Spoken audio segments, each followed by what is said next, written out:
I'm Daniel Rondberg, and I help people with retirement income. That's my focus and really where my heart is. I've had the privilege of getting to work with Jordan for the last few years, and before that, Mark Rondberg. We started their firm, and we've always been a great complement to their firm. They're true tax strategists, and we're very tax focused, and we like to make sure we're doing everything we can to help serve our clients. And so we work together to really complement and round out everything they can be doing to set themselves up for success while they're working and then into retirement.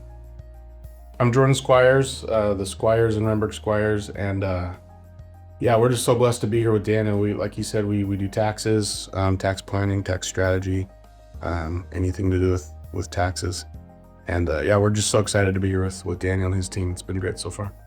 Thanks, man.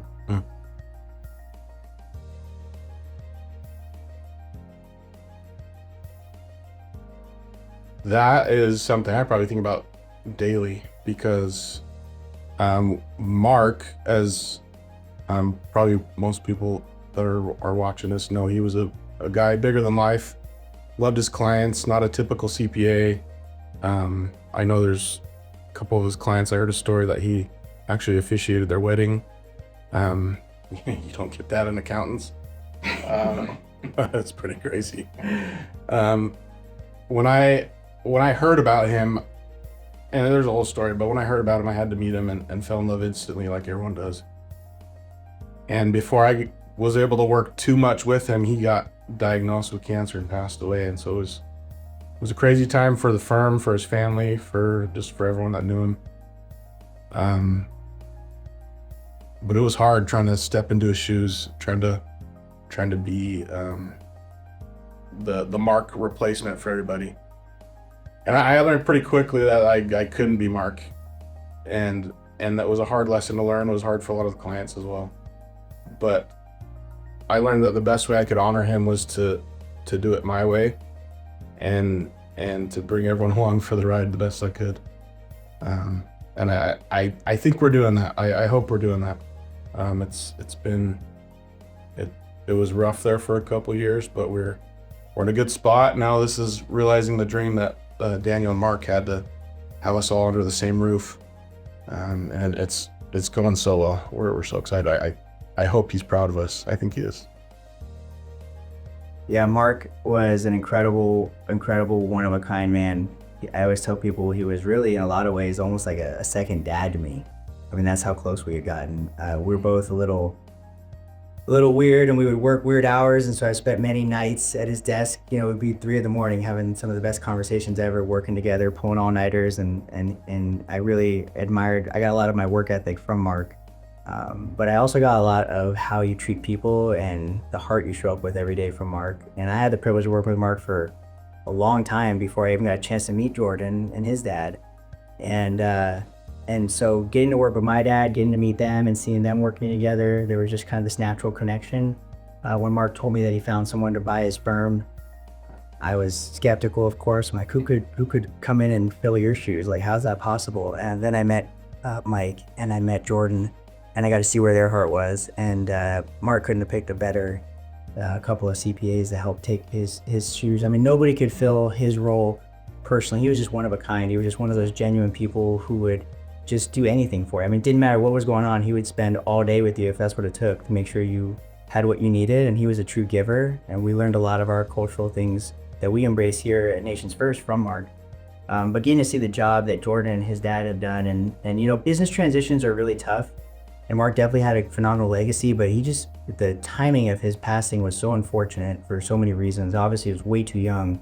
But it was a pretty messy transition, and what Jordan and his dad did to step in and take care of the Rondbergs and that clientele, that inspired me tremendously and motivated me to say, you know what, I had done work with Mark, but our work's not done. I think I'm needed more. I think we're needed more at this firm to help support them and be there with them. And so it's an honor to get a chance to still work with this firm through that transition, to see how Jordan and his dad have stepped up to honor Mark's legacy. I know he would be proud of the job they're doing today, and I'm proud of the job they're doing today. It means a lot to me to get to be a small part of that. But I know we show up every day to honor our dads, Mark, and take care of all these clients together, and that's really what it means to us.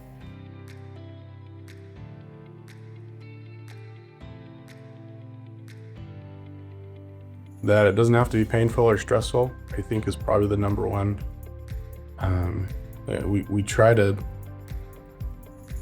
alleviate that. I mean, taxes they're scary, especially when you don't know what's coming, when there's no plan in place. You just plan by the seat of your pants. We try to help our clients have a plan, and I think we're pretty good at it. We try to alleviate the stress, but that's coming back to our partnership here with Daniel. It was just a no-brainer to be in the same place as him, because that value that he adds to our clients with the retirement side, right? The taxes are kind of it's an annual thing that you got to worry about. It's a sometimes a weekly thing, bi-weekly, however, or often you get paid with your paychecks. But to know that there's a tax plan and then a retirement plan at the same time can alleviate a lot of that stress and a lot of the guesswork, which is, when it comes to your finances, that's scary when you're just guessing and you don't know what's happening. I want to say that I think the thing that most people misunderstand is really how to project your taxes into retirement. And so I'm often caught off guard by how people are so surprised at getting used to wages and high business income and then going to Social Security, the difference that makes on the tax side. And so you can go get your taxes done in retirement accounts anywhere. I mean, you can literally go to a million companies, especially here in Arizona, that are going to offer those types of services.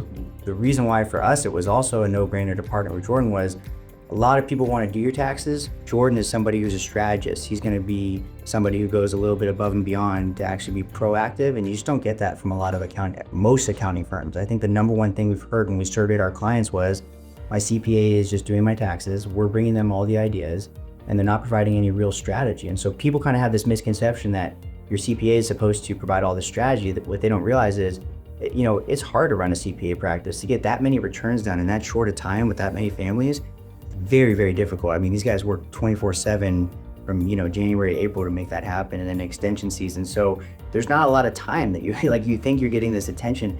Jordan makes the time. He's got things built into his business. We talked about ways to build in structures and processes to help him say, hey, we're going to build a strategy session for you to make sure we're really doing everything we can to maximize the taxes so you keep more of your money pre-retirement.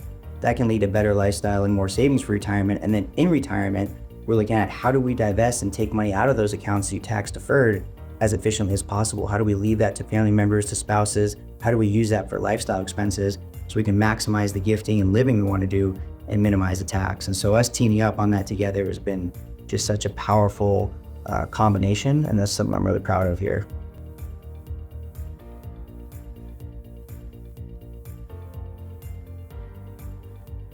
The reason income planning is more emotional than mathematical for most clients that I see, especially couples, is just being out of alignment with what you expect that income to provide and how you're going to realize that income. So for example, I have husbands and wives in my office all the time, and she'll be like, okay, well, this is the year we're going to do that family cruise, right? And he's like, I don't know, maybe we don't, do we have to bring like all the, grandkids and their boyfriends and girlfriends, or do we kind of, and it becomes this whole thing. Every decision, even going out to dinner, do we order appetizers? Do we not order appetizers? Everything gets scrutinized through the lens of scarcity if you're not in alignment, right? But if you can help people to set up their income in a way where they know they're going to have enough to cover their basic needs and their lifestyle expenses no matter what, we try to flip that around and get both spouses in alignment and say, you know what? We're going to set up this income to be guaranteed for life.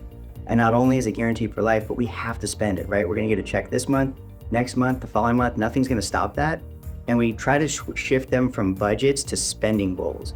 So what we do with our clients is we say, hey, you know what? Rather than having this monthly budget, right? Why don't we flip it to a monthly spending goal? You have to now go spend the 10 grand a month because it's coming in again next month. What are you going to spend it on?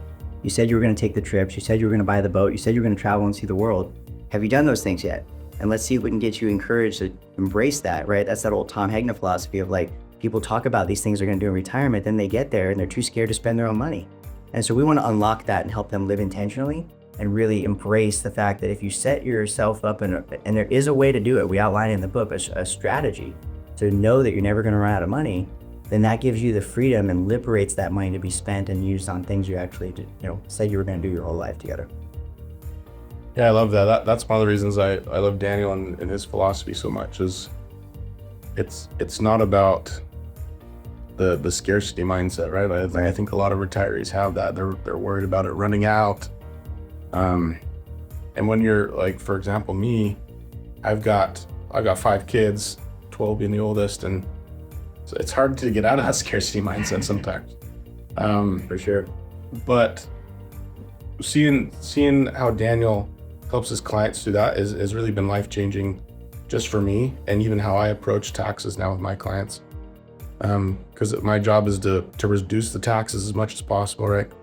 But if we can bring in strategies from Daniel's side, from Daniel's point of view, that really gives the client a lot of power, a lot of choice, and that ability to dream, that ability to think outside of the taxes, think outside of the day-to-day minutia, and really set some goals and go for them.